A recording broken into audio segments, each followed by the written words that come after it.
Assalamualaikum warahmatullahi wabarakatuh. Halo, selamat malam pemirsa. Apa kabar? Indonesia Malam hadir dengan format baru. Tentunya bersama saya Caca Anissa. Dan saya Ken Ana. Pemirsa, hari ini Apa Kabar Indonesia Malam akan hadir menemani Anda selama 2 jam ke depan. Mulai pukul 18 waktu Indonesia Barat hingga pukul 20 waktu Indonesia Barat. Dan hari ini tentunya Apa Kabar Indonesia Malam memiliki sajian yang menarik. Akan kita bahas tentang bagaimana kronologi kebakaran yang terjadi di kawasan Bromo hingga 500 hektar pemirsa. Dampaknya sekarang seperti apa karena dipicu oleh adanya flare yang kemudian menyebabkan kebakaran dari foto pranikah yang sempat dilangsungkan di sana. Sementara untuk dialog Ken dan juga pemirsa malam hari ini masih soal politik dan Pilpres 2024.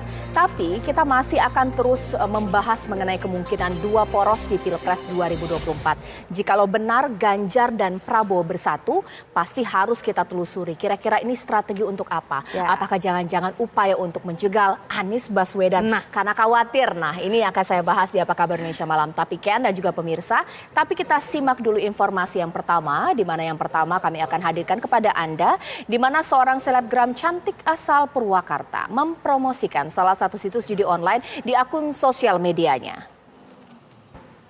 Ya, ditangkap Satreskrim Polres Purwakarta, Jawa Barat, pemirsa. FS 19 tahun ditangkap oleh jajaran Satreskrim di kediamannya di wilayah Bungursari. FS ini dilaporkan oleh masyarakat karena tindakannya melawan hukum, yaitu mempromosikan situs judi online melalui akun media sosial Instagram pribadinya. DPO 1 orang atas nama T.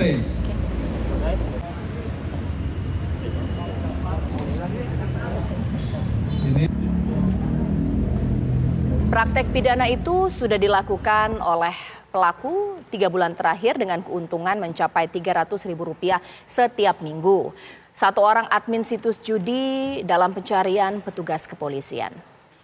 Sementara tersangka disangkakan pasal 45 ayat 2 Jungto pasal 27 ayat 2 Undang-Undang Nomor 19 tahun 2016 tentang ITE dengan ancaman hukuman 6 tahun penjara.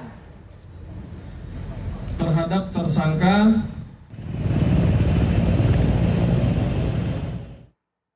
Ya, pemirsa, ada unjuk rasa yang berujung ricuh dan juga pembakaran fasilitas milik perusahaan sawit di Desa Bangkal, Kecamatan Seruyan Raya, Kabupaten Seruyan di Kalimantan Tengah.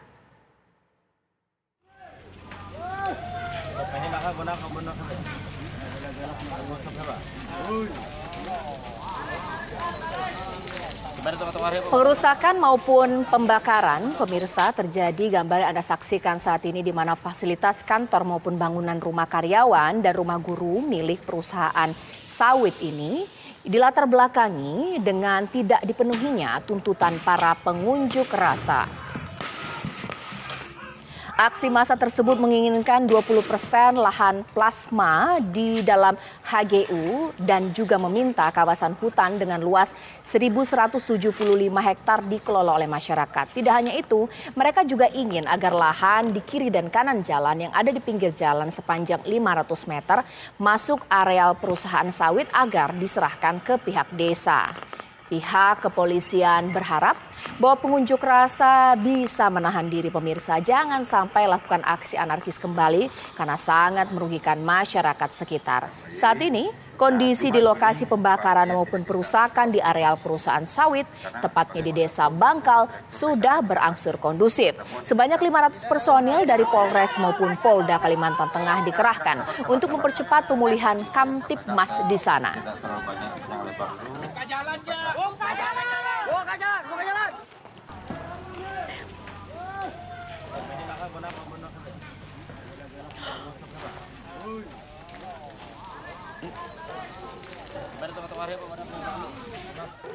Ya kan, kita ke informasi lainnya. Kita akan melihat ini perkembangan terbaru di mana kantor Bupati Pohuwatu Gorontalo kini tidak dapat digunakan karena seluruh bagian kantor ludes terbakar pasca dibakar massa. Ya, dan selain itu seluruh dokumen penting juga tidak dapat diselamatkan.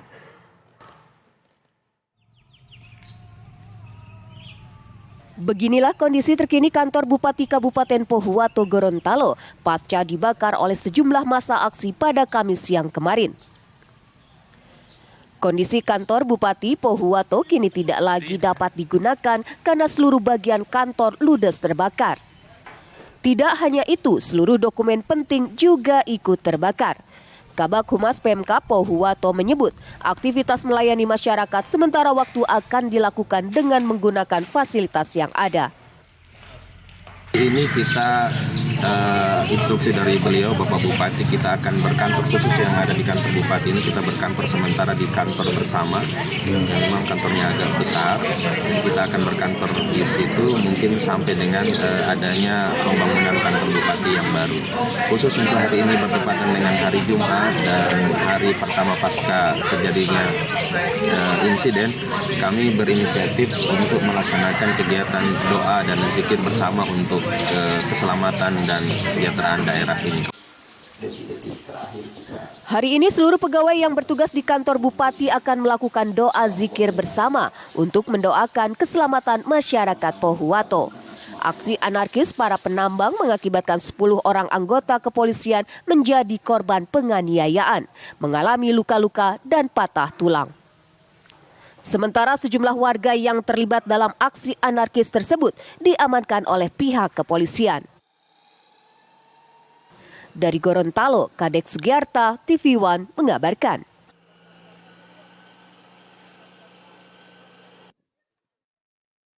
Pemirsa, terkait kasus dugaan pelanggaran HAM, tepatnya di Pulau Rempang, Komnas HAM rekomendasikan pemerintah relokasi pabrik. Temuan Komnas HAM, warga bukannya menolak proyek strategis nasional, namun warga menolak direlokasi. Ingin kami tegaskan ya, pada rekomendasi Komnas yang tadi disampaikan, itu Komnas HAM tidak merekomendasikan untuk menghentikan PSN. Ya, jangan salah kutip nanti ya. Jadi kita tidak merekomendasikan penghentian PSN. Tetapi yang kita rekomendasikan agar rencana pembangunan Eco City Rempang yang sudah menjadi salah satu PSN itu bisa ditinjau kembali.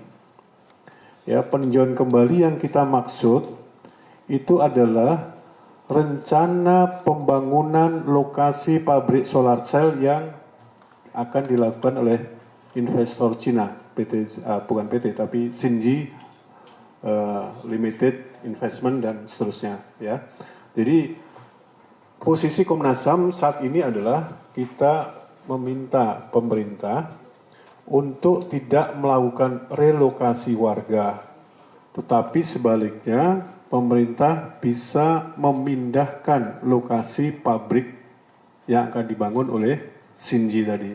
Itu posisi kami. Karena terkonfirmasi juga di lapangan bahwa masyarakat tidak menolak PSN, tidak. Masyarakat mendukung adanya pembangunan proyek strategis nasional di wilayah Rempang.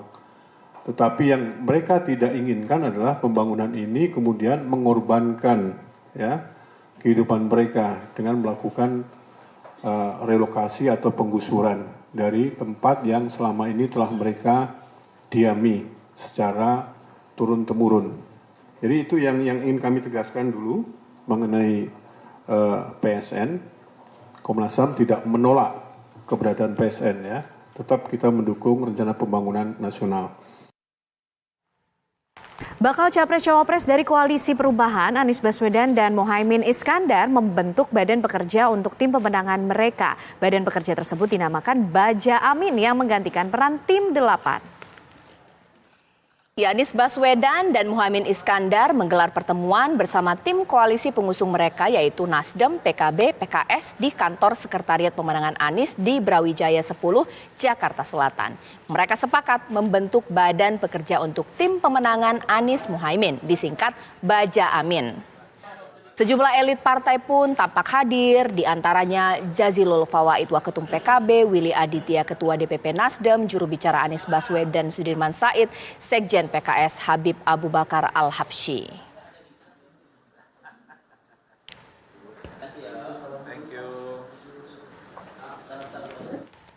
Sementara itu, bakal Capres PDIP Ganjar Pranowo pemirsa berziarah ke makam pendiri Pondok Pesantren Syekh Kiai Haji Muhammad Utsman Al-Isyaki di Surabaya, Jawa Timur. Kedatangan Ganjar Pranowo disambut antusias oleh para santri dan juga warga setempat saat berkunjung ke Surabaya, Jawa Timur pada hari ini. Kedatangan Ganjar disambut dengan lantunan sholawat dan iring-iringan hadroh. Ganjar berinteraksi, berfoto bersama dengan santri dan juga warga. Selain menyapa warga, Ganjar juga melakukan ziarah ke makam pendiri Pondok Pesantren Syekh Kiai Haji Muhammad Utsman Al-Isyaki dan dilanjutkan dengan sholat Jumat.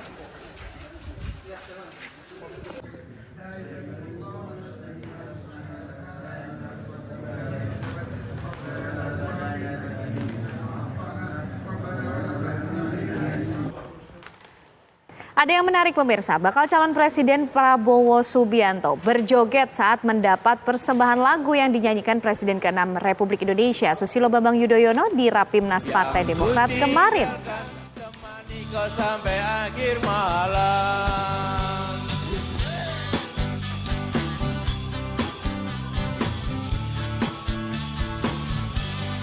Pemirsa, baca pres Prabowo Subianto pun kemudian asyik berjoget saat Presiden ke-6 RI SBY yang juga Ketua Majelis Tinggi Partai Demokrat mendendangkan lagu Kamu Nggak Sendirian. Ini karya Tip X. SBY berpesan kepada Prabowo agar jangan gamang, jangan takut untuk melangkah ke depan. Menanggapi lagu khusus yang dilantunkan oleh SBY, Prabowo menyatakan terhormat dan mendapat dorongan luar biasa dari SBY untuk menghadapi masa yang akan datang. Percayalah padaku, mati di gelap malam, kamu nggak sendirian, dan semua bintang yang kutinggalkan. Sementara itu pemirsa, Presiden Jokowi menyatakan memberikan keleluasaan untuk anak-anaknya menentukan pilihan politik menyusul kabar putra bungsunya Kaisang masuk ke Partai Solidaritas Indonesia. Ya, sementara kakak Kaisang, Gibran Rakabuming Raka, meragukan sosok Mawar adalah adiknya.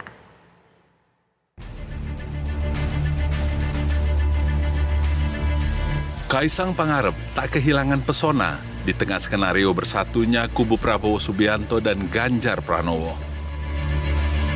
Si bungsu Presiden Joko Widodo ini kembali membetot perhatian usai santer kabar bila sosoknya adalah Mawar, amunisi baru yang dikenalkan Partai Besutan Grace Natali. Aku kalah. Apa yang kalah? Namaku Mawar, bukan nama sebenarnya. Saat ini aku sudah memantapkan hati untuk masuk ke politik. Aku memang belum punya pengalaman di politik. Namun, aku punya tujuan yang besar untuk Indonesia lebih baik. Semoga jalan yang aku pilih adalah jalan yang benar.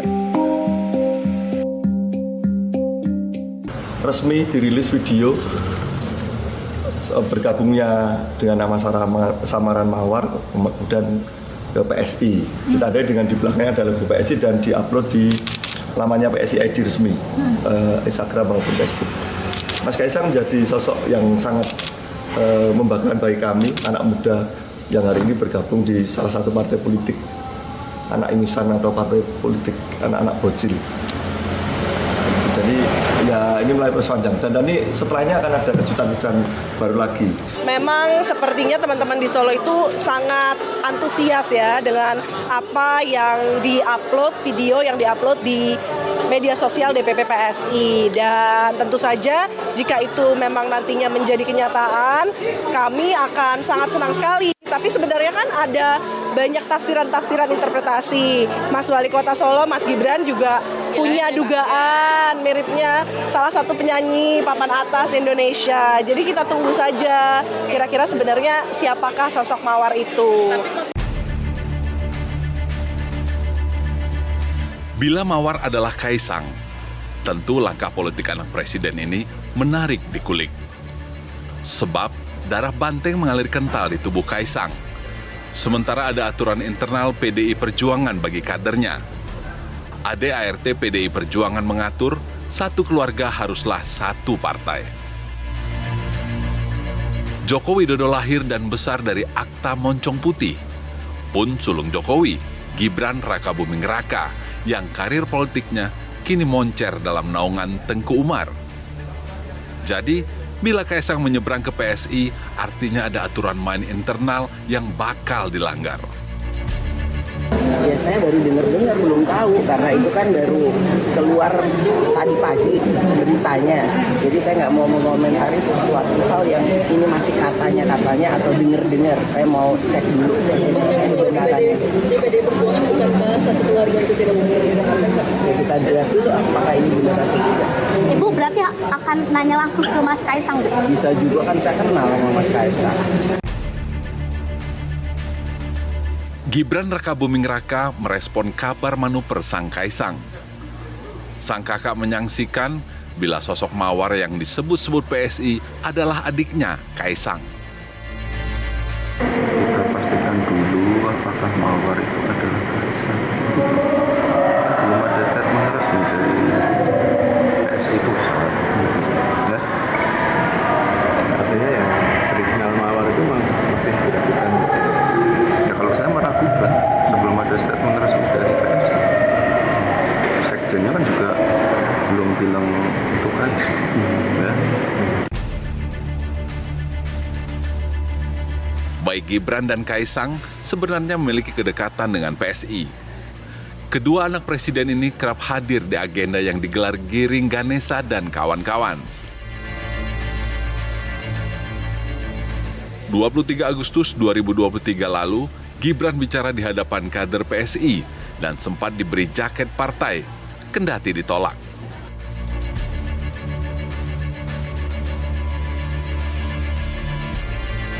Sementara khusus Kaisang, namanya pernah membuat heboh usai PSI mencalonkannya menjadi wali kota Depok.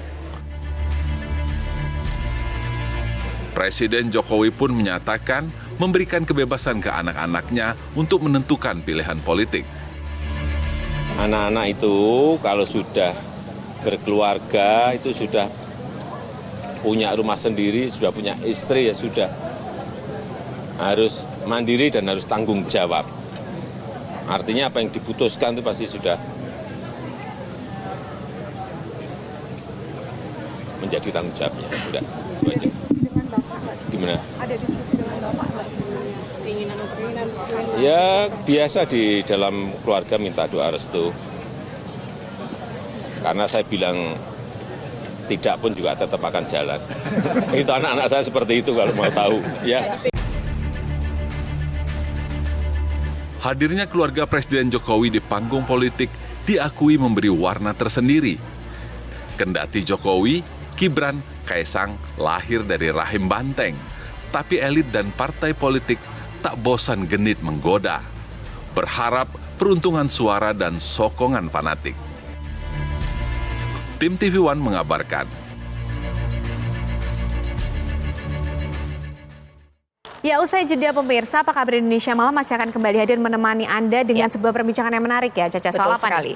Kita akan membahas mengenai sosok yang kemudian digadang-gadang akan maju bersama-sama. Dua sosok, Ganjar dan Prabowo dalam satu poros, itu artinya Pilpres dua poros. Kira-kira apa strateginya? Apa jangan-jangan takut menghadapi Anies Baswedan dan juga Caimin? Sesaat lagi di Apa Kabar Indonesia Malam.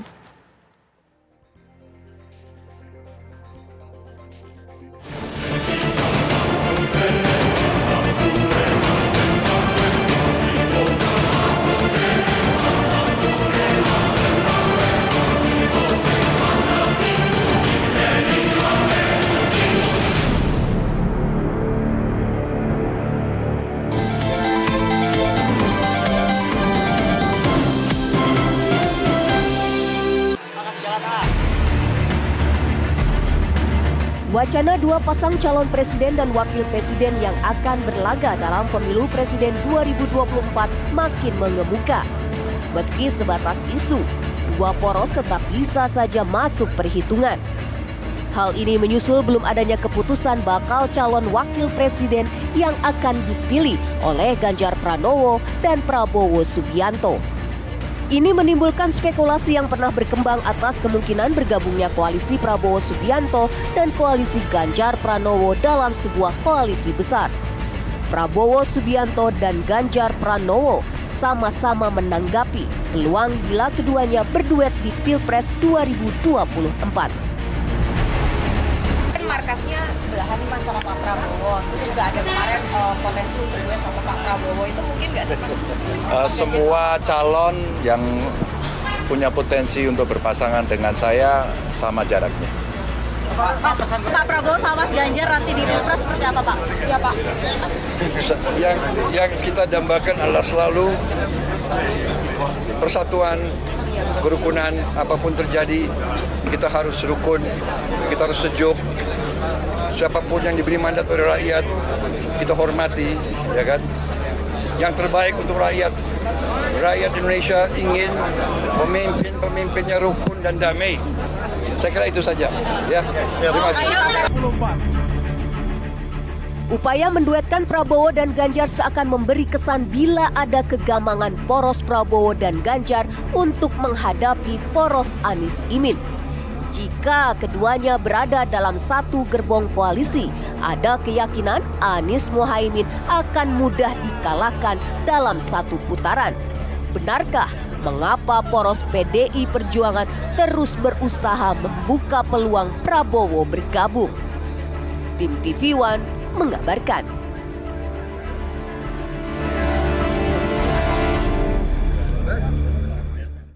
Ya pemirsa, itu akan saya bahas di Apa Kabar Indonesia Malam, karena dengan sampai hari ini informasi atau isu terkait hanya ada dua poros di Pilpres 2024 masih kencang. Selain kita akan membahas jikalau benar hal tersebut akan terjadi, kira-kira apa sih strategi di baliknya? Apakah memang khawatir atau langkah upaya menjegal Caimin dan juga Anies Baswedan? Tapi juga kita perlu membahas, kalaulah memang akan berkoalisi, momen yang harus terjadi terlebih dahulu adalah pertemuan sang ketua umum, yakni Megawati dan Prabowo Subianto. Itu yang akan saya bahas di Apa Kabar Indonesia Malam hari ini di Studio TV One, pengamat politik kita Bang Ujang. Selamat malam, Assalamualaikum. Waalaikumsalam, Mbak Caca, Ya. selamat malam. Kita juga telah tersambung dengan dua elit partai kita, mewakili PDIP sudah ada Pak Jarod dan mewakili Gerindra sudah ada Bapak Wihadi Wianto. Selamat malam, Assalamualaikum Bapak-Bapak. Selamat malam, Caca, Kang Ujang, Mas Wihadi. Sebelum saya ke Pak Wihadi, saya ingin ke Pak Jarod terlebih dahulu. Sebelum kita membahas mengenai kemungkinan terbentuknya dua poros, saya mau tanya dulu secara internal, kasakusuk, selentingan yang terjadi di internal. Kira-kira kapan sih, atau mungkin apa jangan-jangan dalam waktu dekat ini pertemuan antara Ibu Mega dengan Pak Prabowo akan terjadi? Karena kalau kita telisik lagi nih ya, terakhir 2022 kalau nggak salah pada saat acara Bung Karno ya. Bagaimana Pak Jarod? PD Perjuangan itu membuka komunikasi silaturahim dengan semua elit partai, ya. Jadi kita sangat terbuka untuk membangun komunikasi. Hubungan kita dengan Partai Gerindra juga baik. Hubungan kita dengan PKB juga sangat baik, gitu ya. Jadi komunikasi terjalankan. Dan Ibu Mega sudah menyampaikan bahwa untuk komunikasi politik itu diserahkan terlebih dahulu kepada Mbak Puan Maharani. Karena Mbak Puan itu ditunjuk sebagai ketua tim pemenangan Ganjar Pranowo, sekaligus beliau ketua DPR RI, tentunya beliau berkomunikasi secara intensif dengan para pimpinan dan fraksi-fraksi di DPR. Hubungan kita itu sangat baik. Maka kita harus tetap bangun tali silaturahim ini supaya apa? Supaya pemilu 2024 itu bisa berjalan dengan baik, dengan sejuk, ya, dan dengan betul-betul kita meningkatkan kualitas dan konsolidasi demokrasi kita. Jadi kita terbuka, kita tidak pernah menutup pintu untuk berkomunikasi dengan pihak manapun. Dan Mbak Puan sudah menjalankan tugas ini dengan sangat baik. Kemarin misalnya Mbak Puan akrab ya diskusi dengan Mas Dasko ya. Jadi ini tetap komunikasi kita bangun terus-menerus, Caca. Baik, kalau dari Pak Wihadi seperti apa? Apakah Pak Prabowo ini memang mungkin juga ingin sekali ini kemudian kembali berduet di 2024? Pastinya harus ada restu juga ya dari Pak Prabowo bertemu dengan Ibu Mega. Pak Wihadi seperti apa? Ya, kalau Pak Prabowo itu kan dari awal dan sampai dengan terakhir semalam mengatakan bahwa mengutamakan persatuan dan kerukunan semuanya. Jadi dalam hal ini, Partai Gerindra dan Pak Prabowo juga itu sangat-sangat mempunyai prinsip bahwa semuanya ini adalah teman. Ya kan? Jadi 1000 teman itu terlalu sedikit, 1 musuh terlalu banyak. Itu selalu menjadi pedoman dari Pak Prabowo. Jadi dan itu pun dilakukan oleh pimpinan-pimpinan kami, Bapak Prabowo, seperti Pak Dasko dan segala macam itu dalam komunikasi dengan Bu Puan, saya kira itu sangat cair di DPR. Jadi saya kira komunikasi juga tetap berjalan antara Gerindra dengan PDIP saat ini, dan dengan PKB pun juga komunikasi masih terjalin di DPR ini. Jadi semuanya saya kira kita semuanya ini menginginkan adanya kedamaian dalam pemilu 2024 ini, ya kan, dengan tanpa kita harus saling menjatuhkan dan sebagainya. Itu kita sama-sama. Dan karena Pak Prabowo juga menekankan bahwa untuk membangun negeri ini tidak bisa sendirian, harus semua pihak harus ikut terlibat untuk membangun negeri ini. Jadi dalam hal ini keterbukaan Pak Prabowo terhadap semua elemen, semua putra-putra bangsa terbaik itu adalah sangat terbuka sekali. Dan ini adalah merupakan suatu prinsip kita dalam membangun hubungan antara seluruh partai yang ada di parlemen maupun yang belum di parlemen. Oke, Bang Ujang, Mas Ujang boleh dong ditanggapi, apakah ini kan sekarang memang begitu kencang ya Ganjar dan juga Prabowo akan bersatu. Tapi bagaimanapun juga tetap ini restunya itu harus di tangan Prabowo dan Megawati, harus guyup dulu. Mungkin nggak sih? Ya, saya analisa kemarin misalkan soal Demokrat dulu. Ya. Ketika itu saya analisa, saya bilang kemungkinan Demokrat ke Prabowo. Kenapa? Tidak ke PDIP. Karena belum ada islah, belum ada rekonsiliasi antara Bu Mega dengan Pak SBY ketika itu. Nah, ketika pertanyaan Mbak Caca mengatakan harus ada restu, ya kan, Pak Prabowo, Bu Mega, iya. Harus ketemu dulu, baru dibicarakan koalisi. Kenapa?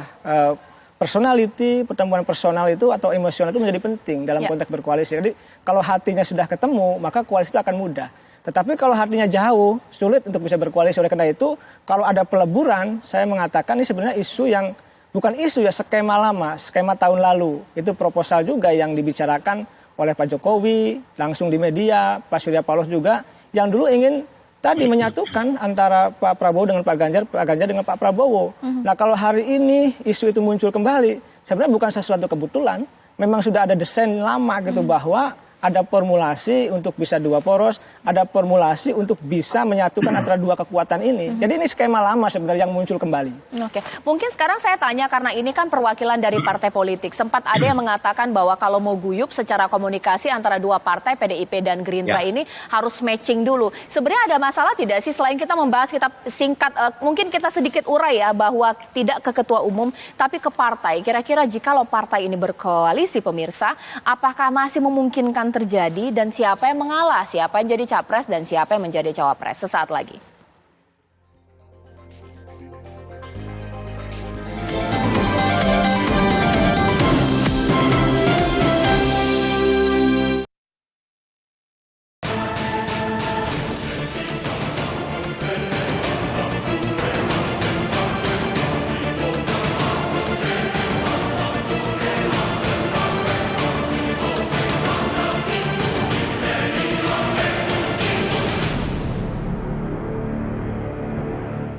Kalau kita membahas mengenai siapa yang kemudian nanti akan mempertemukan Megawati dan juga Prabowo, pastinya publik berpikir bahwa yang jadi sosok penentu adalah Jokowi. Sehingga memang itu yang akan saya bahas di dialog malam hari ini. Langsung saya tanyakan kepada narasumber saya, mungkin saya ke Pak Jarod terlebih dahulu. Pak, sebenarnya secara internal dalam beberapa pertemuan antara Pak Jokowi dengan Ibu Mega, dengan kader-kader, pernah tidak sih mungkin nama Prabowo disebut-sebut ini? Karena banyak publik berpikir bahwa yang jadi mediator penentu pertemuan ini adalah pastinya Pak Jokowi. Jadi koalisi ini terbentuk adalah restu dari Jokowi dan Megawati juga ini. Bagaimana Pak Jarod? Caca, hubungan Ibu Mega sama Pak Jokowi itu kan sudah sangat lama ya. Sudah kayak seperti keluarga sejak di Solo ya. Ketika jadi wali kota Solo ya. kemudian di Jakarta ketika jadi gubernur, dan kemudian 2 periode sebagai Presiden Republik Indonesia. Jadi kita itu seperti satu keluarga besar antara Pak Jokowi dan Ibu Megawati ya. Dan beliau secara intensif untuk bertemu, berkomunikasi, bersilaturahim. Tentu saja ya di dalam bersilaturahim ini yang dipikirkan adalah bagaimana masa depan Indonesia ini. Apa tantangan Indonesia ke depan? Bagaimana percepatan kita bisa mewujudkan Indonesia maju? Bagaimana kita bisa mengatasi kemiskinan? Bagaimana kita bisa mewujudkan kedaulatan pangan? Bagaimana kita bisa menurunkan tingkat stunting ya? Persoalan-persoalan kebangsaan ya, kenegaraan ini pasti dibicarakan dengan sangat baik. Ibu Mega juga sering bisa memberikan masukan kepada Pak Jokowi, misalnya tentang stunting. Itu sudah sekitar 2 tahun yang lalu. Termasuk memberikan masukan bagaimana kita menghadapi krisis pangan, dan Ibu Mega perintahkan pada seluruh kader untuk bisa menanam 10 tanaman pendamping beras. Itu dilakukan terus. Tentang terkait dengan yang kamu tanyakan, itu memang kami belum pernah mendengar. Tapi prinsipnya kalau untuk kepentingan masa depan bangsa dan negara, untuk kepentingan tegaknya ideologi Pancasila dan NKRI, dan kemudian untuk kepentingan bagaimana kita bisa membangun persatuan di antara seluruh warga bangsa, itu pasti akan menjadi porsi pembicaraan di antara kedua beliau ini. Jadi biasanya selalu sangat-sangat cair ya. Jadi itu. Kemudian ini masanya kan masih sangat lama, masih lama lah 1 bulan lagi ya.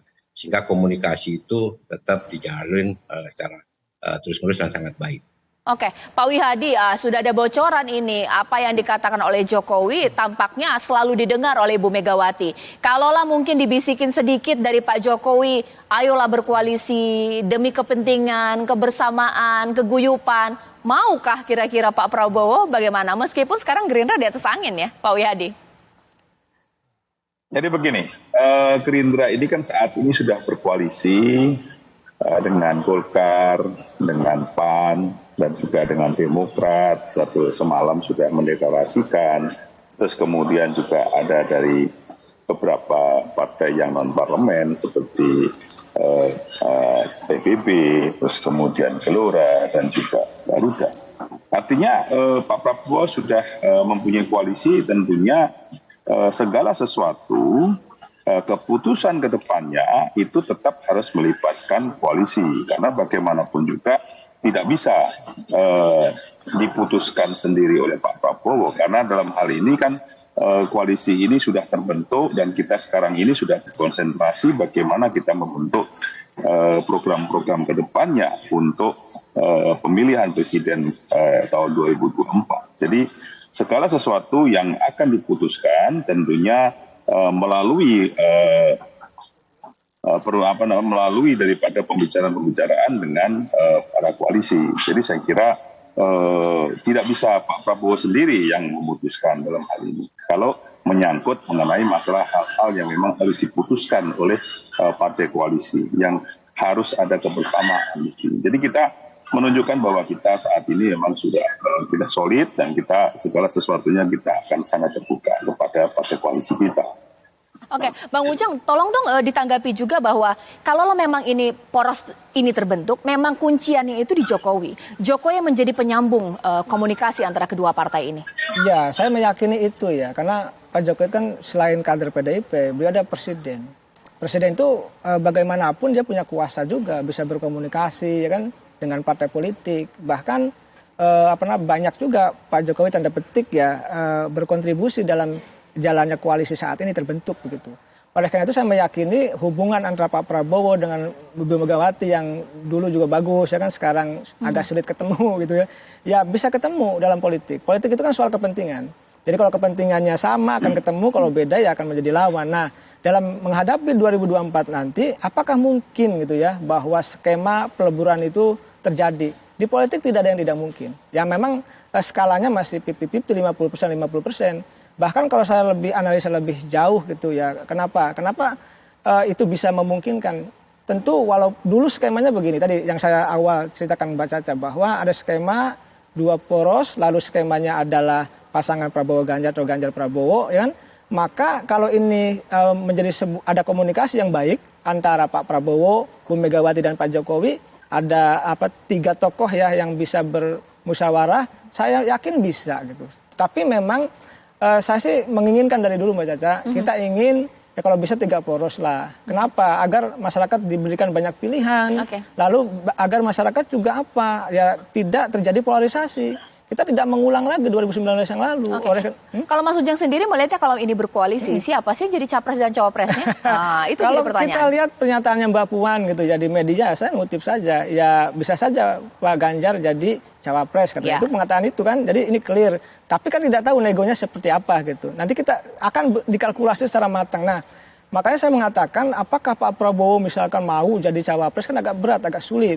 Kenapa sulit? Apa karena kalau memang saya gini, popularitas? skema saya ya, ini pandangan subjektif saya ya.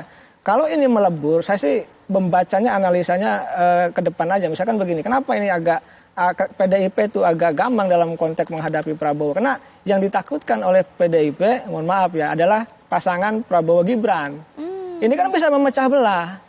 Nah, oleh karena itu, ya ini yang menjadi, pada saya sih melihatnya Pak begitu. Jarod, apakah betul seperti itu? Diamini poros ini karena lebih takut Prabowo Gibran ini. Wah, PDIP bisa kalah. Bagaimana? Jadi begini Caca, ya, PD Perjuangan itu ya menghormatilah seluruh bakal calon presiden semuanya, ya. Dan kita juga siap, 3 poros, 3 calon kita siap, 2 poros kita juga siap, ya. Tetapi yang perlu kita tegaskan adalah keputusan Ibu Megawati Soekarno Putri untuk mencalonkan Pak Ganjar itu sudah bulat sebagai calon presiden, kan gitu ya. Jadi sudah bulat. Siapa nanti calon pendamping wakilnya? Nah, ini lagi dibicarakan, lagi dikaji secara mendalam, dievaluasi, dipilah-pilah dan seterusnya. Kemudian Kang Ujang, masih mungkin tidak misalnya ya itu akan terjadi di akhir-akhir gitu, justru PKB akan kembali. Apakah dia cintanya berseri kembali ke Gerindra atau PKB kemudian karena surveinya turun terus begitu ya, kemudian mikir daripada begitu oke lah kita akan gabung ya, cinta lama berseri kembali ke Gerindra atau PKB gabung ke PD Perjuangan, kan gitu kan? Karena PKB itu di Jawa Timur, Mas Wihadi ini dari Jawa Timur, itu artinya di sana kepanjangannya diplesetkan Partai Konconi Benteng, kan gitu misalnya. Itu bisa terjadi loh, ya. Kenapa? Karena waktu deklarasi di Surabaya, kalau saya melihatnya itu masih tukar cincin pertunangan, akad nikahnya belum. Akad nikahnya ketika daftar ke KPU. Ketika di KPU pun itu juga melalui proses juga, sah tidak. Ada verifikasi administrasi, kemudian ada psikotes, ada kemudian tes kesehatan dan seterusnya. Demikian juga Pak Prabowo, kan gitu kan semuanya. Jadi oleh sebab itu di dalam jangka waktu yang cukup, ini marilah kita membangun komunikasi yang baik. Kenapa? Karena kita tidak bisa, sekali lagi betul Mas Wihadi, membangun bangsa kita ini sendiri-sendiri. Ini harus bersama. Ya.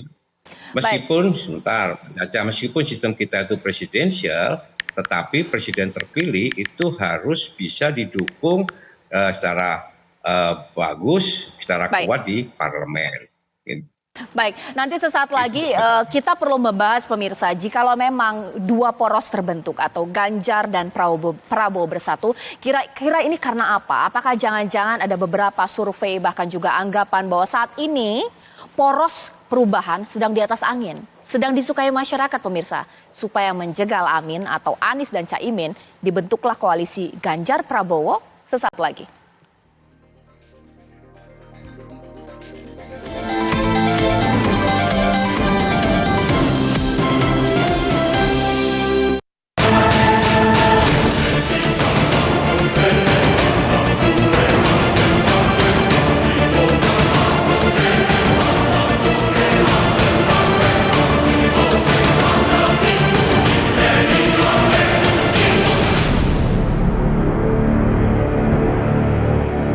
Ya, sebelum saya ke Pak Wihadi, mungkin saya ingin ke Bang Ujang terlebih dahulu. Kalau di atas kertas lewat survei nasional, contohnya adalah LSI dan juga lembaga survei, poros berkelanjutan dikatakan menang telak 60%. Tapi Amin atau Anies dan juga Caimin punya survei sendiri, belum tentu, kami juga besar. Sebenarnya apakah ini juga kekhawatiran dari Gerindra dan juga PDIP, daripada ambil resiko ya sudah berkoalisi saja. Karena kekhawatiran poros perubahan tadi. Ya, saya sih meyakini itu ada, tetapi kecil ya. Kenapa? Ya, analisa kita mengatakan bahwa Caimin juga bisa jadi kuda Troya gitu. Jadi tadi Pak Jarod mengatakan jangan lupa loh Caimin bisa kembali gitu ya, apakah nanti ke Pak Prabowo ya kan ataukah ke PDIP. Nah, itu artinya tanda-tanda. Ini semua belum fix, belum final gitu ya. Artinya masuknya Cak Imin ke Anies itu bukan berarti memperkuat sebenarnya. Kalau bahasanya memperlemah.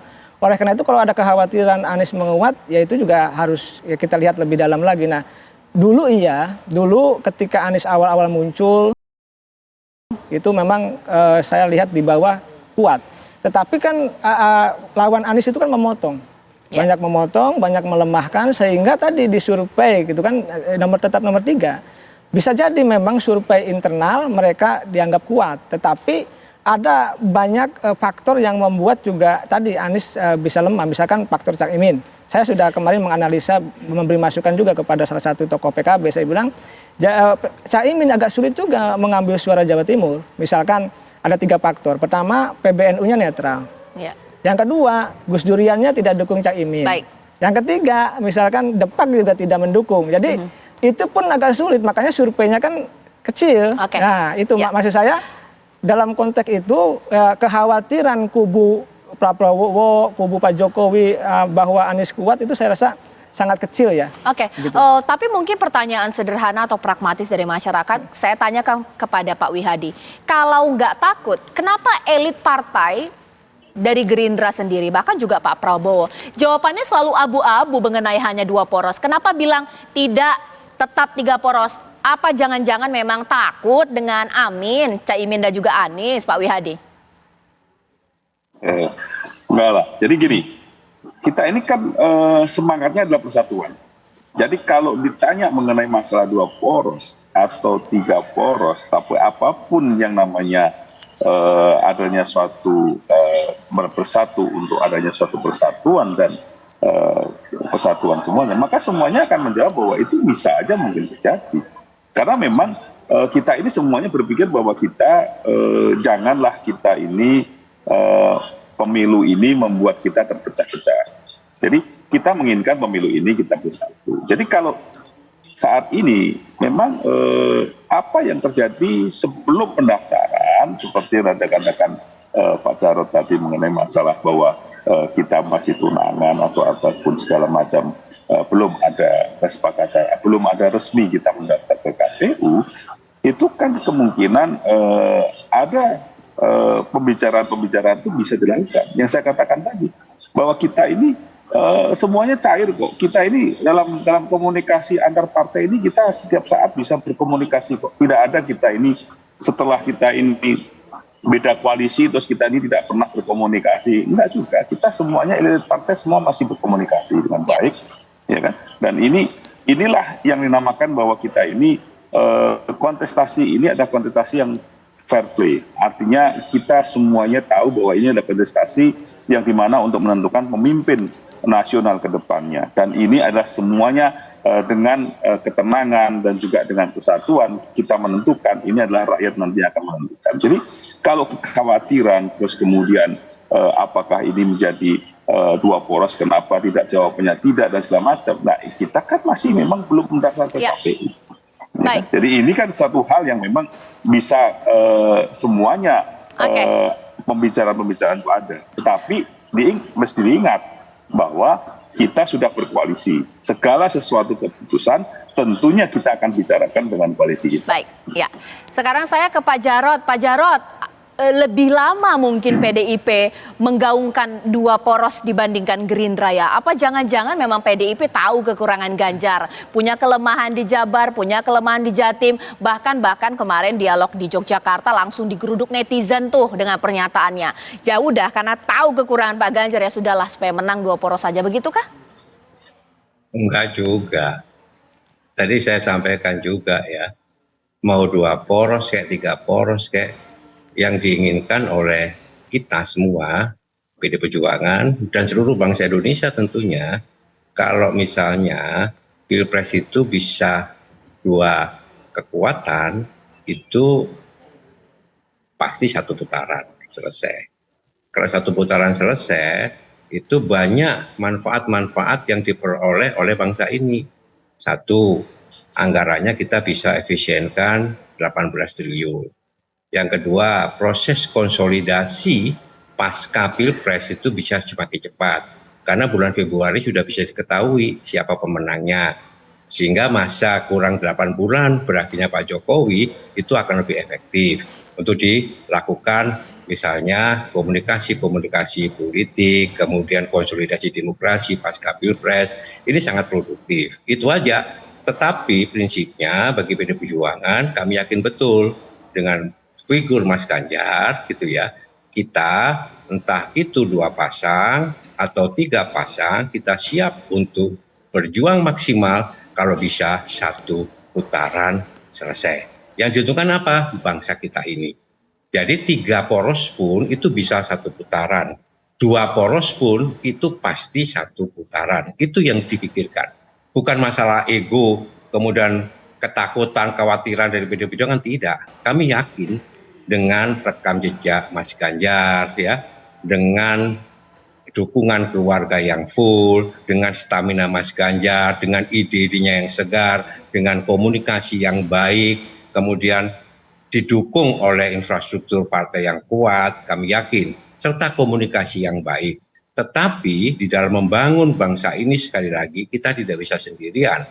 Di dalam sistem presidensial supaya kuat seperti sekarang masanya Pak Jokowi, itu harus juga didukung oleh parlemen yang kuat.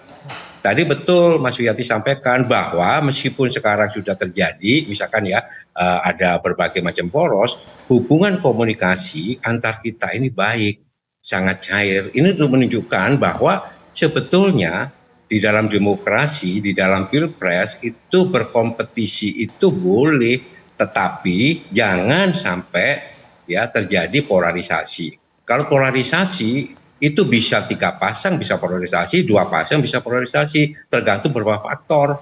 1 misalnya faktor kedewasaan politik dari para kandidat untuk siap menang dan siap kalah.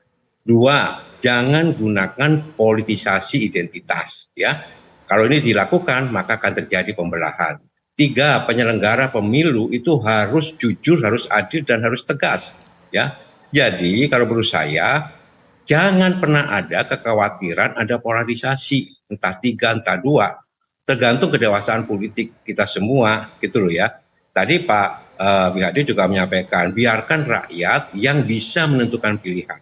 Siapa yang terbaik untuk bisa memimpin Indonesia 274 juta dan kemudian mampu mempercepat apa yang sudah diletakkan oleh Pak Jokowi, itu harus dihargai. Oke. Jadi begitu, Caca. Ya, sesaat lagi saya akan tanya kepada narasumber saya, khususnya Bang Ujang, bahwa kalaulah memang mau 2 poros, kenapa tidak dari awal? Apa jangan-jangan partai pemenang besarnya koalisi belum menentukan pemenang Pilpres 2024 antara Gerindra dan PDIP? Siapa yang paling takut kalah? Sesaat lagi.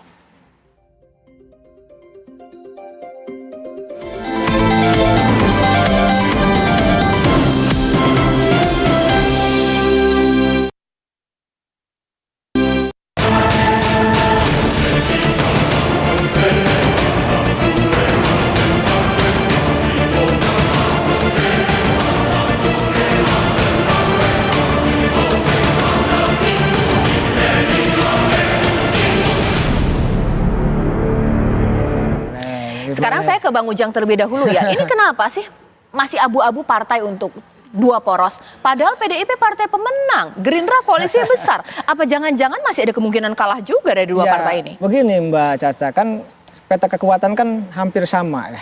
Surveinya itu nggak jauh-jauh, margin error kan kekuatan tiga capres ini dalam elektabilitas gitu. Oleh karena itu ya akan saling mengalahkan lah dalam konteks itu. Nah oleh karena itu saya ada dua bacaan lah dalam konteks kenapa tadi ingin menyatukan dua kekuatan besar ya antara PDIP dengan katakanlah Gerindra CS begitu. Nah saya melihat bisa jadi yang pertama ya tadi saya analisa di depan di awal bahwa ada kekhawatiran Prabowo Gibran. Ini juga bisa memecah PDIP bagaimanapun. Walaupun PDIP pede ya kan tanpa Jokowi apapun dengan Jokowi gitu kan. Pak Masinton mengatakan ya PDIP pede. Tetapi itu juga menjadi satu harga diri partai gitu kan. Itu menjadi persoalan. Yang kedua tadi bisa juga lawan politik yang saya katakan ada dua yang tadi dianggap lemah, tapi di sisi yang lain bisa juga kuat gitu loh. Karena begini biasanya Anies katakanlah yang dianggap tadi saya bilang berpasangan Cak Imin bisa jadi kuda Troya, tapi di saat yang sama juga bisa menjadi musuh yang bisa dianggap kuat. Karena biasanya gini survei yang ketiga besar terus Anies itu memungkinkan dia untuk bisa naik kalau ada isu tertentu ya kan yang menguntungkan Anies.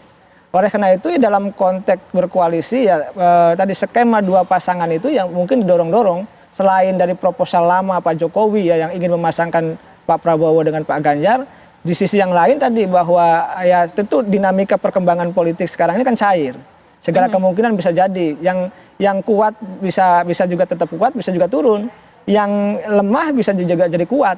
Tergantung isu ke depan apa yang akan bisa momentum yang bisa diambil oleh capres itu. Kan begini, politik itu kan berdasarkan momentum isu ya dan dinamika yang terjadi ke depan. Oleh karena itu format koalisinya tadi masih dinamis, masih cair, memungkinkan untuk bisa 2 atau 3 pasangan calon. Tetapi kalau tadi PDIP, partai pemenang iya. Lalu juga Gerindra juga dengan koalisi saat ini juga cukup besar ya kalau teman-teman media mengatakan cukup gemuk. Tetapi kan semua ini kan belum jadi nih, belum final Mbak Caca. Semuanya masih mungkin bisa bergeser, berubah dan lain sebagainya. Oleh karena itu skema pasangan 3 poros maupun 2 poros itu memungkinkan begitu. Oke, kalau kita lihat simulasi dari hasil survei LSI Deni JA ya, kalau Ganjar Prabowo bersatu bisa dikatakan menang telak 60,0%. Sementara Amin hanya 20% pemirsa. Kemudian kita lihat lagi ini ada survei lagi bahwa jika Pak Prabowo Ganjar lebih besar 64 di survei LSI Deni JA, Anies Muhaimin atau Amin hanya 20,6%.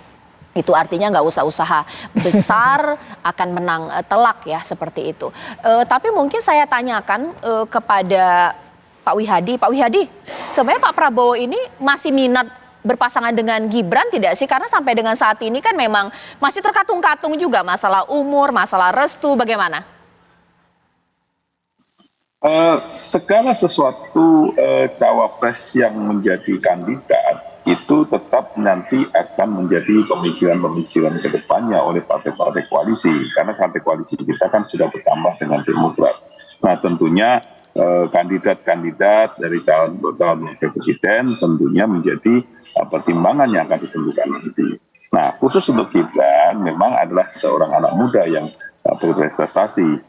Dan saya kira ini adalah sesuatu hal yang memang cukup bagus untuk menjadi cawapres. Tetapi dalam hal ini tentunya tidak bisa kita tentukan begitu saja karena ini semuanya terkait kepada partai koalisi. Jadi kembali lagi bahwa Pak Prabowo tentu akan menentukan daripada cawapresnya itu adalah sesuai dengan apa yang diputuskan oleh partai-partai koalisi yang sudah terbentuk saat ini. Jadi saya kira hal-hal seperti itu tetap menjadi kandidat yang akan menjadi pendamping Pak Prabowo nantinya. Jadi tapi tentunya itu ditentukan oleh partai koalisi. Gitu. Oke. Kalau Pak Prabowo, kalau pasangannya tepat, kemungkinan besar untuk menang dikatakan oleh lembaga survei ada. Tapi untuk Pak Ganjar di sini Pak Jarod agak sulit, siapapun pasangannya dikatakan sulit untuk menang karena popularitas Ganjar tidak sebaik Jokowi pada saat dulu. Bagaimana? Mbak Caca, itu survei kan bulan September, ya. Jadi masih ada waktu yang cukup panjang. Ini kita kurang 143 hari lagi Pilpres. Yang kedua, Pak Ganjar itu baru dideklarasikan itu 21 April. Jadi masih baru, ya. Diputuskan oleh Bu Mega 21 April. Tetapi kita lihat memang kita akui bahwa Pak Ganjar tingkat popularitasnya masih belum maksimal karena baru 6 bulan, kan gitu kan. Pak Prabowo memang tingkat popularitasnya tinggi karena beliau sudah 15 tahun, kan gitu ya, terus menerus, jadi wajar. Tetapi kami melihat juga bahwa Pak Ganjar itu ada tren, kalau dari survei kita lihat trennya itu naik, trennya naik terus ya, dan kita akan lebih ya mensosialisasikan Pak Ganjar supaya tingkat popularitasnya itu paling tidak itu menyamai Pak Prabowo, sehingga tingkat elektabilitasnya otomatis itu akan naik. Jadi sekali lagi kita menghargai survei, tapi bagi kami survei itu pengetahuan bukan patokan karena sifatnya sangat dinamis, gitu kan, sangat dinamis, jadi sangat fluktuatif. Jadi waktu masih sangat panjang. Segala macam kemungkinan masih bisa terjadi di dalam perpolitikan Indonesia ini sampai dengan nanti pendaftaran di KPU dan dinyatakan sah pasangan itu memenuhi syarat untuk bersaing. Dan marilah kita nanti bersaing secara sehat. Kita tunjukkan ya kan masing-masing figur ini, karena ya terus terang saja kemudian ini kalau Pilpres itu kan tergantung pada figur ya. Lebih banyak yang dijual. Nah, figurnya ini yang nanti akan kita persaingkan. Oke, tapi jadi tampaknya gitu. ini singkat saja, tapi dari Gerindra dan PDIP punya ego. Kira-kira bisa bersatu tidak sih? Atau mungkin kayaknya 3 poros deh. Bagaimana Bang Ujang? Ya kalau saya kepentingannya 3 poros, tapi apakah bisa bersatu? Di politik serba bisa. Ya pasti harus ada yang mengalah. Kalau tidak ya 3 poros. Saya meyakini kalau tadi Pak Prabowo ketemu, Bu Mega ketemu, dan dengan Pak Jokowi ketemu, bisa meyakinkan bahwa itu 2 poros. Tapi rakyat Indonesia menunggu 3 poros lah, kira-kira begitu Mbak Caca. Baik, terima kasih Bang Ujang, terima kasih Pak Jarod, terima kasih Pak Wihadi. Nanti kita akan tunggu ya pemirsa ya bagaimana, apakah memang 2 poros atau 3 poros. Nah sesaat lagi pemirsa, saya akan memberikan Ken untuk kemudian mengambil alih Apa Kabar Indonesia Malam. Karena Ken nanti sesaat lagi akan membahas mengenai Bromo ya Ken? Betul sekali. Untuk Anda pemirsa pecinta traveling atau mau yang traveling ke Bromo, kita akan melihat sebenarnya kondisi Bromo saat ini seperti apa. Karena beberapa waktu lalu ini kan ramai, ada pasangan calon pengantin yang melakukan foto pranikah justru menyebabkan kebakaran hingga 500 hektar di kawasan Bromo. Kita akan ungkap lebih detail lagi sebenarnya bagaimana perjalanan kasusnya dan juga sampai sejauh mana saat ini kondisi dari para tersangka yang sudah ditetapkan. Di Apa Kabar Indonesia Malam sesaat lagi.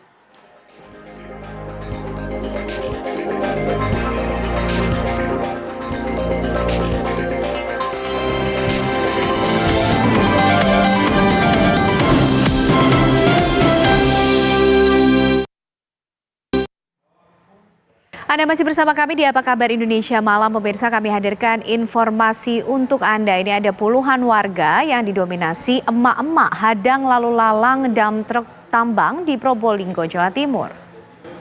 Selamat pagi semuanya, tanggal 22 September hari Jumat telah diblokade lagi tronton yang mengangkut tanah dari Desa Condong oleh warga yang geram langsung menghadang konvoi dam truk tambang karena masih saja nekat melintasi jalan yang bukan kelasnya.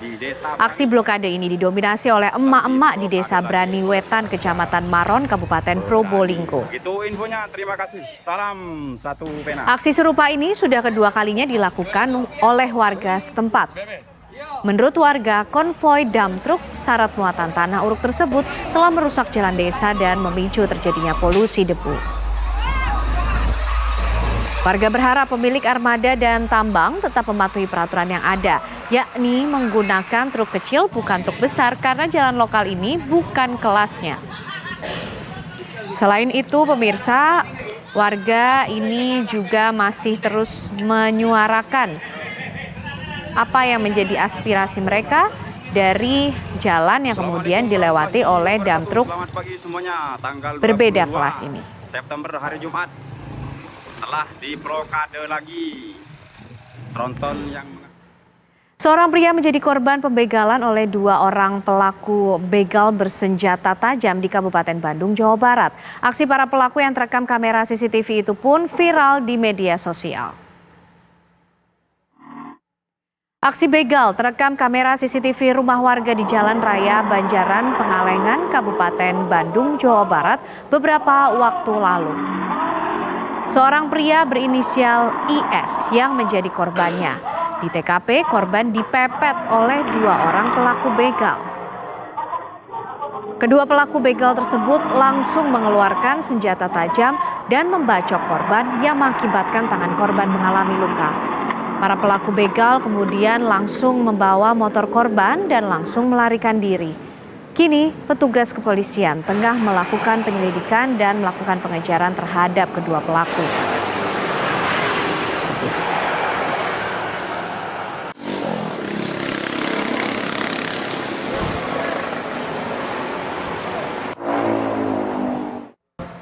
Gudang pabrik pengolahan serabut kelapa di Pangandaran, Jawa Barat ludes terbakar. 6 karyawan yang berada di bagian gudang sempat panik lantaran api tiba-tiba muncul di bagian belakang tumpukan serabut kelapa. Karyawan dibantu warga mencoba memadamkan api dengan peralatan seadanya. Namun karena banyaknya serabut kelapa yang kering, membuat api dengan cepat menjalar ke seluruh bangunan gudang. Diduga pabrik terbakar akibat limbah serabut yang terkena cuaca panas. Beberapa jam kemudian api dapat dipadamkan setelah petugas damkar mengerahkan 2 unit mobil pemadam.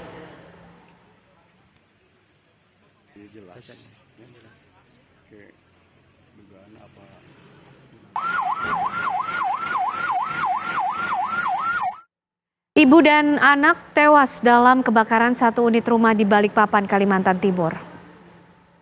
Rumah milik Sukimi, warga Kelurahan Karangjoang, Balikpapan Utara, Jumat siang hangus di lahap si jago merah. Dalam musibah kebakaran yang terjadi, 2 nyawa melayang yakni Sukimi dan anaknya Mamat. Saat kebakaran terjadi, Sukimi sempat meminta tolong pada warga dan sempat dilarikan ke puskesmas terdekat. Namun nyawa Sukimi tidak dapat tertolong. Sementara Mamat, anak Sukimi, terperangkap di lokasi kebakaran. Pihak kepolisian Polsek Balikpapan Utara masih melakukan penyelidikan untuk mengetahui asal api dan penyebaran kebakaran. Kedua jenazah saat ini masih disemayamkan di Rumah Sakit Bayangkara, Balikpapan.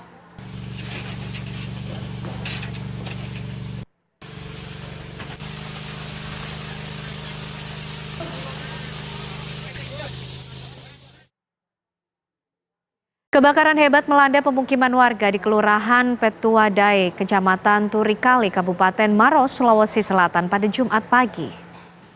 Dari rekaman video amatir terlihat kobaran api besar disertai kepulan asap tebal membumbung tinggi di belakang bangunan sekolah SD Negeri 39 Kasi.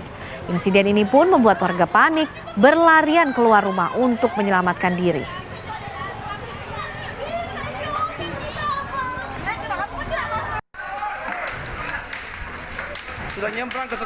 Bangunan rumah yang terbuat dari kayu ini membuat api cepat berkobar dan juga merambat. Sebanyak 4 rumah panggung beserta sebuah bangunan rumah dinas milik sekolah SD Negeri 39 Kasi ludes terbakar. Petugas pemadam kebakaran Kabupaten Maros yang tiba di lokasi langsung berjibaku berupaya memadamkan api agar tidak menjalar ke rumah warga yang lainnya. Setelah 1 jam berjibaku, api akhirnya bisa dipadamkan dengan menggunakan 8 unit mobil pemadam kebakaran. Diduga kebakaran ini disebabkan akibat korsleting listrik di salah satu rumah warga. Sekolah kayaknya ini. SD Kasih.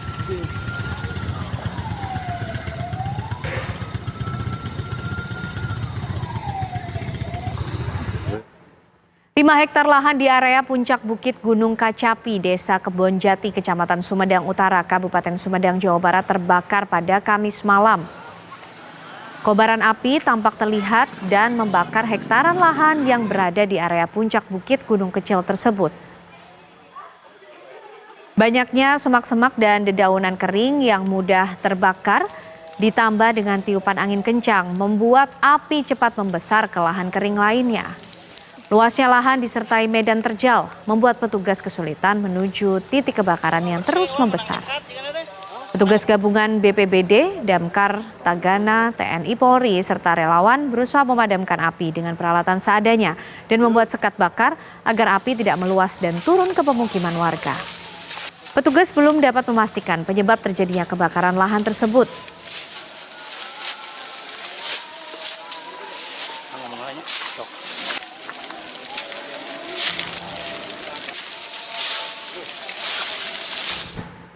Masih soal kebakaran pemirsa, hutan Gunung Merbabu yang berada di Desa Ngagrong, Kecamatan Geladak Sari, Boyolali, Jawa Tengah terbakar. Inilah video amatir saat tim gabungan dari relawan, Balai Taman Nasional Gunung Merbabu, polisi, TNI, dan juga BPBD Boyolali, Jawa Tengah saat memadamkan kobaran api yang membakar hutan Gunung Merbabu pada Kamis sore. Kepala Pelaksana Badan Penanggulangan Bencana Daerah Boyolali, Suratno, mengatakan bahwa jarak lokasi yang terbakar dari pemukiman warga kurang lebih 5 km dan upaya pemadaman api dilanjutkan Jumat pagi. Kebakaran hutan di Gunung Merbabu membuat resah warga. Pasalnya apabila api tidak segera padam bisa membakar peralon saluran air bersih.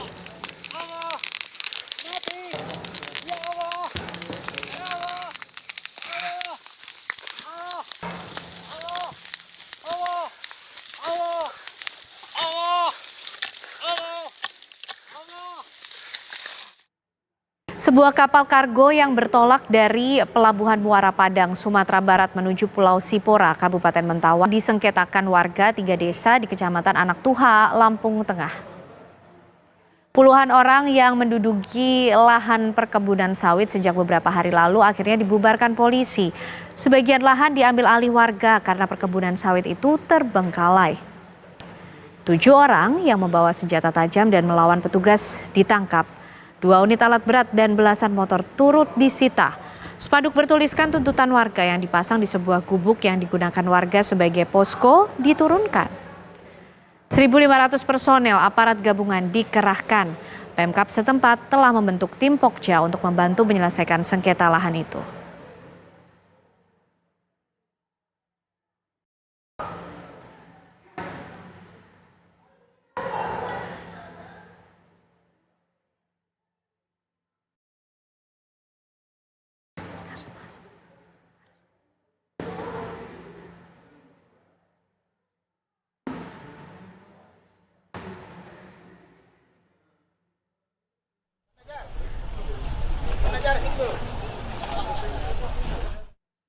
Ya pemirsa, kami ajak Anda untuk melihat bagaimana kondisi mengingat kembali peristiwa kebakaran yang terjadi di kawasan Bromo beberapa waktu lalu. Ini menjadi ramai dan menjadi perhatian seluruh warga karena dipicu oleh adanya suar atau flare dari foto pranikah yang dilakukan oleh pasangan yang pada saat itu melakukan foto pranikah di kawasan Bromo.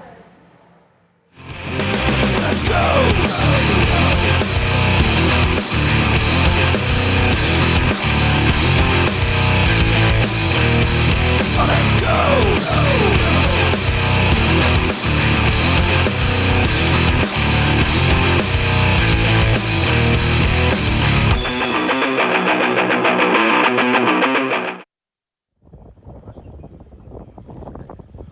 Inilah kondisi savana Bromo setelah kebakaran, diabadikan oleh Bromo Kreatif. Menurut Balai Besar Taman Nasional Bromo Tengger Semeru, kerusakan akibat kebakaran hutan dan lahan di kawasan ini diperkirakan mencapai 504 hektar. Dan ini semua pemicunya adalah pembakaran suar atau flare saat sekelompok orang melakukan sesi foto pranikah di Bukit Teletabis. Api dengan cepat merambat membakar tanaman-tanaman yang kering karena lama tak turun hujan ini. 6 orang diamankan petugas buntut dari terbakarnya savana Bromo. 1 orang diantaranya yakni manajer wedding organizer yang kini telah ditetapkan sebagai tersangka.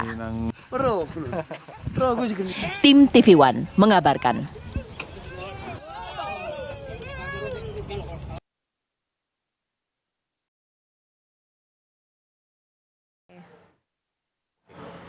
Ya pemirsa, sebelum kita membahas lebih lanjut, kita akan mundur sebentar untuk melihat bagaimana sebenarnya kronologi peristiwa kebakaran itu bisa terjadi di kawasan Bromo beberapa waktu lalu pemirsa. Untuk melihat bagaimana perjalanan peristiwa ini terjadi, dan nanti kita juga akan berbincang dengan narasumber kita yang sudah hadir pada malam hari ini. Ada Bang Aristo Pangaribuan, pakar hukum pidana, akan ikut membahas peristiwa ini bersama kita. Selamat malam Bang Aristo, sehat? Selamat malam, sehat. Oke, kita akan lihat dulu pemirsa perjalanan dari peristiwa yang terjadi di kawasan Bromo. kebakaran yang dipicu oleh adanya suar atau flare dari foto pranikah dari pasangan Hendra Purnama dan juga Pratiwi Mandala Putri. Ini hendak mengabadikan momen bahagia mereka pada tanggal 6 September 2023. Berlangsung sesi foto pranikah atau prewedding. Pengantin ini konsepnya memegang flare asap atau suar. Nah, inilah kemudian yang diduga menjadi penyebab kebakaran hebat terjadi di kawasan Gunung Bromo, bahkan hingga luasannya mencapai 500 hektar pemirsa. Naasnya apa yang direncanakan oleh pihak fotografer maupun juga pasangan ini tidak sesuai dengan yang disepakati. Karena pada saat pemotretan alih-alih mengeluarkan asap dari flare, justru flare meletup dan juga mengeluarkan percikan api yang kemudian diduga menjadi penyebab kebakaran itu terjadi. Dan kawasan Bromo yang pada saat itu kondisinya juga penuh dengan rumput kering, ini juga yang menyebabkan api begitu cepat menyebar. Nah, pasangan pengantin ini sempat berupaya dari pengakuannya untuk bisa memadamkan api, namun karena angin yang kencang dan juga rumput yang kering serta tidak adanya air yang memadai untuk memadamkan api dengan cepat menyebar dan juga membakar Bukit Teletabis. Ini menjadi salah satu lokasi wisata di Gunung Bromo yang juga banyak dikunjungi oleh para wisatawan. Nah, melihat peristiwa kebakaran yang semakin meluas pemirsa, pihak Taman Nasional Bromo Tengger Semeru atau TNBTS melaporkan pasangan dan juga pihak wedding organizer ke Polsek Sukapura. Dan masih di hari yang sama, berlangsung begitu cepat artinya pemirsa, polisi bergerak. 6 orang ditahan untuk dimintai keterangan sebagai saksi, yaitu 2 orang kru foto, seorang perias, manajer wedding organizer, dan juga kedua calon pengantin. Dan selain itu, polisi juga mengamankan selongsong flare yang dibawa untuk sesi foto seharga Rp300.000.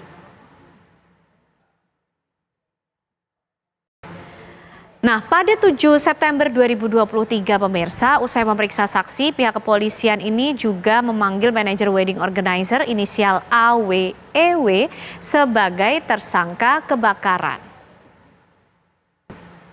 Jadi sudah ditetapkan sebagai tersangka manajer dari wedding organizer yang kemudian mencoba untuk menata atau memiliki konsep untuk berfoto pranikah atau prewedding dengan menggunakan suar atau flare. Nah, Bang Aristo, ini kalau dari sisi hukumnya seperti apa? Sudah ditetapkan sebagai tersangka 1 orang dari manajer wedding organizer sendiri, tapi juga nampaknya si calon pengantin ini juga menyerang balik begitu. Nah, kalau sudah seperti ini kan seperti salah-salahan, Bang Aristo. Seperti apa hukum? Ya udah pasti, karena logikanya kalau sudah tertimpa masalah hukum ini kan masing-masing mencoba menyelamatkan diri masing-masing. Tapi kalau pertanyaannya nih, siapa kira-kira yang harus bertanggung jawab yang bisa dijadikan tersangka? Jadi kan pertama polisi sudah IO-nya. Nah, sekarang pertanyaannya sebenarnya desain untuk memakai flare itu di foto itu inisiatif siapa dulu? Itu yang pertama ya. Kalau inisiatifnya itu bersama-sama ya, atau misalnya inisiatifnya dari pengantin kemudian IO hanya melakukan pelaksanaannya, dua-duanya ada kemungkinan. Tapi tergantung. Maksudnya apa tergantung? Nih IO-nya ini kan diperiksa nih. Dia apa bicaranya, saksi-saksinya, dia nyalahin nggak? Itu kan salah satu indikasi pertamanya. Ya, jadi kalau yang bisa terjerat ya bisa apakah mastermind-nya dalam ini yang punya ide untuk memakai flare dan eksekutornya. Udah pasti. Itu akan terjadi salah-salahan akan itu sulit lolos dari itu nature-nya ya. Kalau salah-salahan itu udah pasti nature-nya, orang terjepit kemudian dia pasti akan cari. Semua akan mencari selamat blaming masing-masing. game lah. Kesempatan masing-masing. Nah, nanti kita juga akan melihat dari sisi si calon pengantinnya yang nampaknya juga tidak mau diam juga, menyerang balik, dan kita akan menghitung kondisi kemudian kerugian yang harus ditanggung dan berapa yang dibayarkan. Usai jeda pemirsa, kami akan berbincang mengenai hal ini untuk Anda di Apa Kabar Indonesia Malam.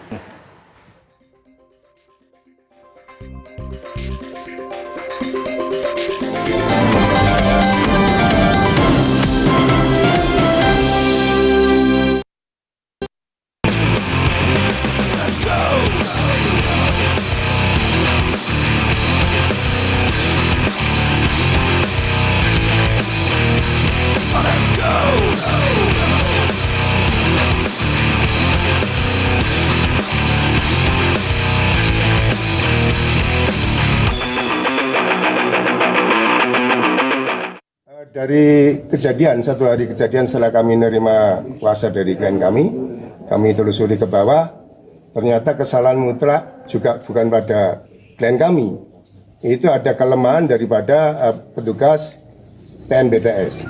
Nah, di mana seharusnya di situ aturannya, ya di dalam pengelolaan wisata itu harus ada pengawalan atau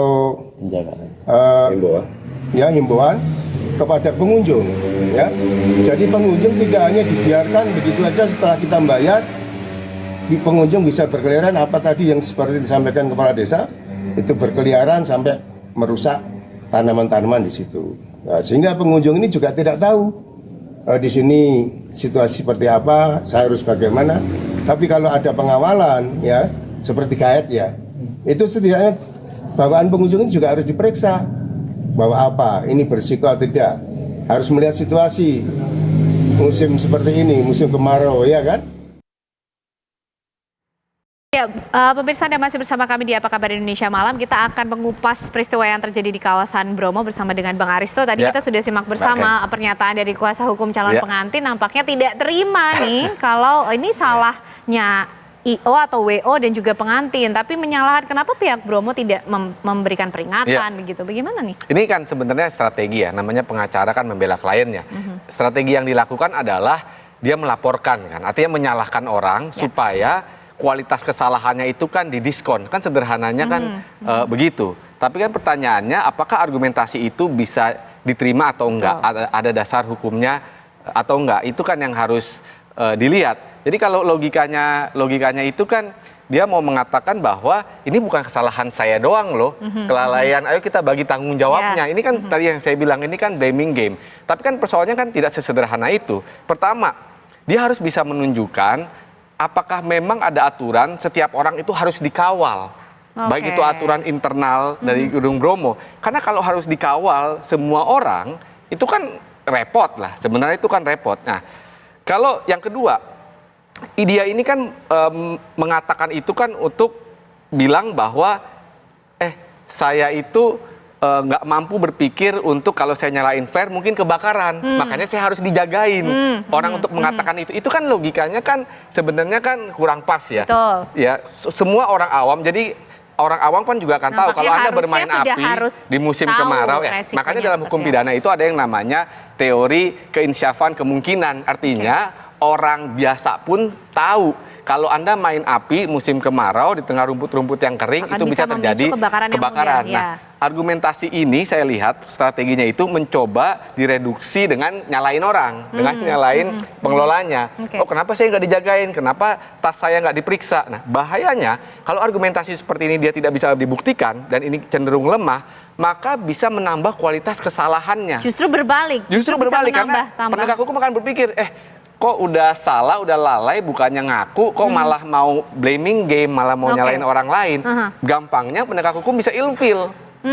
Iya kan? Jadi sikap-sikap itu juga harus diperhatikan ya nampaknya ya Bang Aristo. Dan pasti diperhatikan. Nanti kalau sampai penyidikan, penuntutan, apalagi di pengadilan, itu kan akan jadi pertimbangan hakim. Sikap-sikap dari seorang terdakwa itu, apakah dia kooperatif, mengakui kesalahannya atau enggak. Dan hakim yang akan menimbang nantinya. Nanti Tapi kita lihat dulu Bang Aristo, ini dampak yang kemudian terjadi akibat flare yang diduga menjadi penyebab kebakaran tersebut. Ini ada kebakaran yang terjadi di wilayah Gunung Bromo, total luas wilayahnya bahkan mencapai 800 km persegi pemirsa. Dari kawasan wisata Bromo itu sendiri yang tentunya juga memberikan dampak domino lain seperti dampak ekonomi karena kawasan wisata Bromo ini juga sempat ditutup untuk masyarakat, untuk wisatawan yang hendak berkunjung ke sana. Nah, kawasan yang terbakar itu seluas 274 hektar. Kemudian dengan wilayah yang terdampak yaitu ada di kawasan Bukit Teletabis dan juga Bromo Hillside, Poncokusumo, Malang. Ini adalah titik fokus dari api yang kemudian membakar di kawasan Bromo. Baik, Bang Aristo, ini kawasan yang terbakar 800 km persegi. Beban yang ditanggung kalau saya baca juga sekitar 1,3 M yang harus dikeluarkan oleh negara untuk melakukan proses rehabilitasi lah ya kita katakan dari kawasan lebih totalnya bahkan ada tambahan lagi karena mengerahkan waterbombing dan lain-lainnya, sedangkan dibebankan kepada calon pengantin sekitar 50 atau sampai 70 juta. Nah, bagaimana perhitungan mengenai hal ini kalau dari sisi hukumnya? Jadi begini, jadi pertama kan bisa digugat. Jadi ada kemungkinan menggugat sebenarnya selain pidana. Kalau pidana itu kan ujungnya penjara. Kadang-kadang penjara ini tidak bisa mereparasi kerugiannya. Makanya undang-undang lingkungan hidup atau di Omnibus Law yang merubah lingkungan hidup juga ada gugatan terhadap kerusakan lingkungan. Itu bisa dilakukan. Nah, apa yang bisa digugat itu? Yang pertama pasti material losses. Jadi kerugian material tuh misalnya waterbombing tadi, upaya-upaya yang dilakukan untuk memadamkan api itu semua. Tapi juga ada immaterial losses atau potential losses. Jadi misalnya dia ditutup, kehilangan pendapatannya berapa. Itu berapa ya, kemudian trafficnya itu kan ada tuh kan, masuk berapa. Nah, ini bisa menjadikan dasar gugatan. Tapi kan pertanyaannya sekarang ketika digugat menang, ini bisa ganti apa enggak, punya harta atau enggak untuk mengganti itu. Jadi kalau pertanyaannya apa yang bisa diganti, ya tadi bisa kerugian material maupun imaterial yang sifatnya belum terjadi, seperti tadi potential losses, pendapatan yang hilang. Tapi bagaimana perhitungannya Bang Aristo dengan dampak yang cukup luas yang ditimbulkan akibat kebakaran, kemudian belum juga dampak ekonomi yang dirasakan oleh masyarakat, sedangkan yang dibebankan kepada calon pengantin itu memang sudah kemudian beban tertinggikah, terberatkah yang kemudian bisa diberikan kepada korban sekaligus mungkin juga kita tidak tahu menjadi tersangka. Jadi ada dua ya. Yang pertama tadi ya material immaterial losses, ada juga denda. Kita harus pisahkan nih. Jadi ada uang ganti rugi atas perbuatan dia dan denda atas perbuatan yang dia lakukan. Itu dua hal yang berbeda. Untuk ganti rugi tadi itu kan harus dihitung. Material losses itu harus dihitung, harus ada perhitungannya berapa banyak uang yang dikeluarkan. Kan kalau kita lihat di media kan itu bisa sampai 5 miliar lebih ya totalnya untuk memadamkan itu dan masih bertambah katanya. Yang kedua tadi yang saya bilang immaterial losses, pendapatannya dihitung aja rata-rata misalnya dalam sehari itu biasanya berapa average-nya per hari, diambil tengahnya, kemudian itu bisa dijadikan dasar gugatan. Nah, kalau dendanya ini bervariasi. Kalau ini kan sekarang WO ini kan di charge dengan pasal KUHP dan Undang-Undang Kehutanan. Kalau KUHP sedikit dendanya 4.500.000 karena itu kan undang-undang zaman dulu ya, zaman Belanda ya. Nah, kalau Undang-Undang Kehutanan itu dendanya bisa sampai 5 miliar. Ya, artinya maksimal. perlukah dan mungkinkah kemudian itu yang digunakan Bang Aristo? Ya sekarang udah dua, polisi dengan 188 KUHP dan pasal 50 Undang-Undang Kehutanan. Artinya dia bisa didenda 5 miliar plus ada kemungkinan nanti gugatan perdata. Saya sudah baca di media itu Kehutanan juga sedang considering untuk melakukan gugatan perdata terhadap kasus-kasus karhutla ini. Baik, nah kita simak dulu juga Bang Aristo dan juga pemirsa informasi berikut di mana Badan Nasional Penanggulangan Bencana ini juga menyebut bahwa ganti rugi yang dibebankan kepada para pelaku penyebab kebakaran di Gunung Bromo tidak sebanding dengan biaya operasional yang dikeluarkan untuk memadamkan api selama beberapa hari terakhir. Ya, kira-kira lalu berapa biaya pemadaman menggunakan waterbombing dari helikopter ini pemirsa? Biaya waterbombing sendiri 150 juta hingga 200 juta per jamnya. Sehingga jika ditotal selama 2 hari melakukan waterbombing, total biayanya sekitar 1,2 hingga 1,3 miliar seperti tadi juga yang sudah kita bahas ya Bang Aristo. Ini adalah biaya yang harus digunakan, yang harus dibebankan, kemudian itu baru harus waterbombingnya baru waterbombingnya saja. Totalnya bahkan sampai 5,3. Tapi tadi nampaknya Kehutanan juga akan mengambil langkah ya. Ya, yang saya baca begitu. Memang bisa, cuman kan pertanyaannya, kalaupun menang di pengadilan, ini orang punya duit nggak untuk membayar itu semua? Punya aset atau enggak? Kalau dia nggak punya aset, apa yang kemudian bisa dibebankan sebagai bentuk pertanggungjawaban atas ini? Ya kalau ternyata duitnya nggak ada segitu, ya nggak bisa apa-apa. Ya paling dia bisa ganti dengan penjara aja. Itulah mungkin statementnya tadi Badan Nasional Penanggulangan Bencana, mungkin dia bilang ganti ruginya tidak sebanding kan. Itu yang bisa terjadi. Kalau dia nggak punya aset seharga 5 miliar, 6 miliar mau diapain? Ya, itulah yang kemudian menjadi catatan di mana kemudian sisi hukum melihat bagaimana kasus kebakaran yang terjadi di kawasan Bromo. Lalu apa sajakah destinasi yang ada di Gunung Bromo dan juga kerap menjadi tujuan dari para wisatawan ini pemirsa. Kami hadirkan juga informasinya untuk Anda untuk masuk ke lokasi wisata yang ada di Taman Nasional Bromo ini, Tengger dan juga Semeru. Wisatawan domestik harus merogoh kocek 29 hingga 34.000. Sementara wisatawan mancanegara 220 hingga 320.000.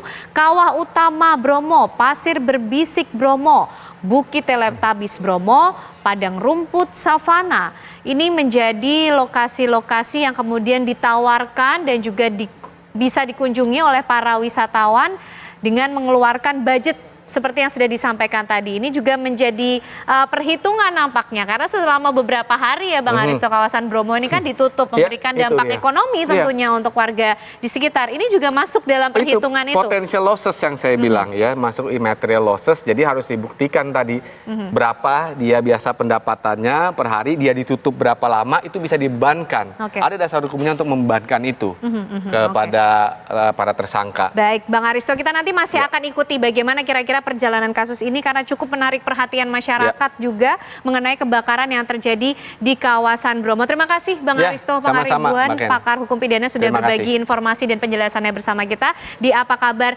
Indonesia Malam. Saya ingin memanggil Caca Anissa kembali bergabung bersama kita. Caca, kira-kira tadi kerugian negara yang harus ditanggung. Kerugian yang kita turut bersimpati, tapi ini pelajaran buat semua orang. Kalau foto priwet hati-hati, jangan ada konsepnya mungkin nggak usah aneh-aneh aja ya. Di studio aja kayak zaman dulu ya. Baik, ini tanpa terasa kita harus mengakhiri ya Ken Apa Kabar Indonesia Malam. Sesaat lagi pemirsa Anda dapat menyaksikan Perempuan Bicara yang nanti akan bersama dengan Putri Windasari. Tapi kita harus pamit undur diri. Saya Caca Anissa. Dan saya Ken Anda serta teman-teman yang bertugas mengucapkan terima kasih atas kebersamaan Anda. Selamat malam. Sampai jumpa.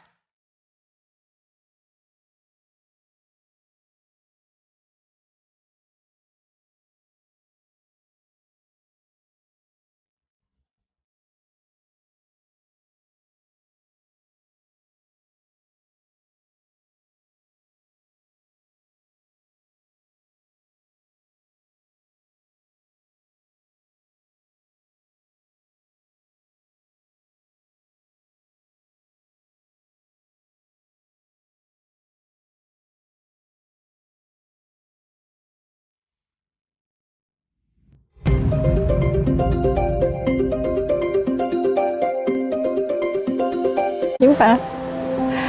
Kalau siaran sampai malam gini, biasanya badan aku terasa capek. Supaya badan aku tetap bugar, aku selalu berusaha penuhi kecukupan cairan dan mineral tubuh. Nah, makanya aku selalu minum Le Mineral yang diambil dari sumber mata air pegunungan dengan kandungan mineral esensial seimbang yang berkualitas. Le Mineral kemasannya juga ditutup berlapis loh. Bukan cuma disegel, tapi botolnya juga keras sebelum dibuka.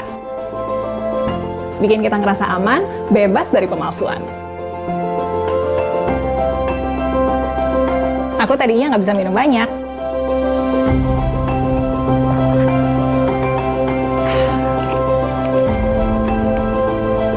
Tapi beda kalau minum Le Mineral, rasanya enak, nggak bikin enek.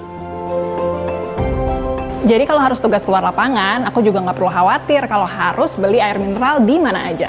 Kamu juga jangan lupa rutin minum Le Mineral ya.